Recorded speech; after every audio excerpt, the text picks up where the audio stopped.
Good evening. I'm Kofi Mensah, and this is chale.news. Tonight, the US has named and photographed 30 Ghanaians it wants to deport just weeks before the World Cup. Parliament passed a major bill with 53 unexplained changes, and the Peki road crash death toll is confirmed at 15. A lot happened today. Let's get into it. The US Department of Homeland Security has gone further than anyone expected, publishing names and actual photographs of 30 Ghanaians it intends to deport as part of a 355-person West Africa list. This is public shaming with government branding. What makes the timing worse? Ghana's World Cup opener is in the US in a matter of weeks. The government has not responded. Not a word. 15 people are dead. That's the confirmed toll from Tuesday's crash near Peki Senior High School in the Volta region. A head-on collision between a container truck and a passenger bus. 25 others are hospitalized. 4 of the 40 people on that bus were children. The roads keep taking from us.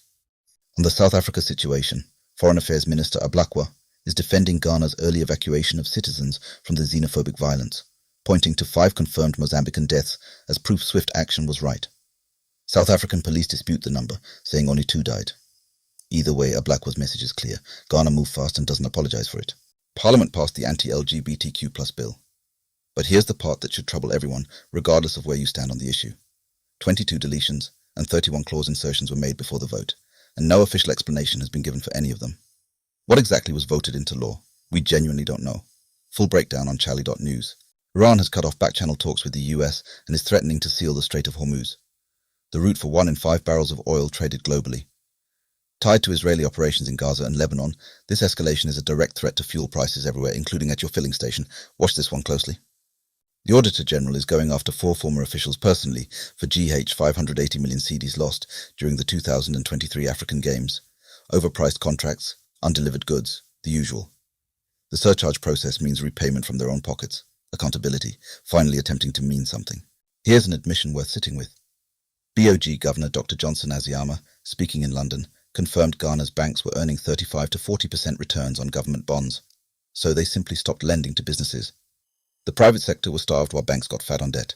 He's now outlined plans for digital credit, venture capital, and pension fund investment to correct it. 1. To import rice into Ghana. Starting soon, you'll need to prove you've invested in local farms or mills first. Agriculture Minister Eric Opoku announced the policy shift at a regional roundtable in Accra. Ghana spends $320 million a year on rice imports. This is a serious attempt to redirect some of that money inward. Accra City Assembly has signed a binding deal to send 100 metric tons of plastic waste daily to Ghana's first industrial pyrolysis plant, converting it into fuel. The agreement with Numata Recycling Technologies unlocks construction financing and could create 1,500 jobs. Plastic problem meets energy opportunity. With Ghana still on a national Ebola red alert over the DRC's Bundibugyo outbreak, the health minister says the country's infectious disease centre will be operational soon. Facilities are being equipped now, no waiting for ribbon-cutting ceremonies. Good, because this is not a moment for ceremony. 13,500 nurses are finally on the government payroll. Health Minister Akando confirmed it after personally pressing the Finance Ministry to resolve the payment crisis. Salary arrears are expected cleared by July. Long overdue, but it's done. Sad news from the diaspora. Lai Solomon, a Ghanaian nurse and YouTube health creator, was shot dead in Oakland, California. He was 33. His last video, posted the day before he was killed, covered symptoms of fatty liver disease. Family and friends are mourning across social media, a life that was clearly still giving. Ghana could be getting West Africa's first Hyundai automotive plant, plus a new university and solar irrigation systems. All from a sweeping deal with South Korea announced by Minister Ablakwa. AI, energy, critical minerals, and a visa waiver are also on the table.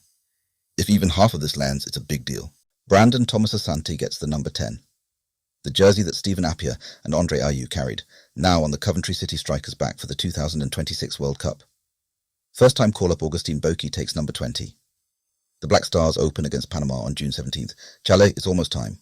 Chef Nirabu Zulaiha started her 192-hour cookathon yesterday at Medina Zongo AstroTurf. 8 straight days of cooking, gunning for a Guinness World Record. The support from her community has been beautiful. Follow along on chale.news. That's your evening digest. A heavy day, but Ghana keeps moving. Read every story in full at chale.news, and we'll see you tomorrow.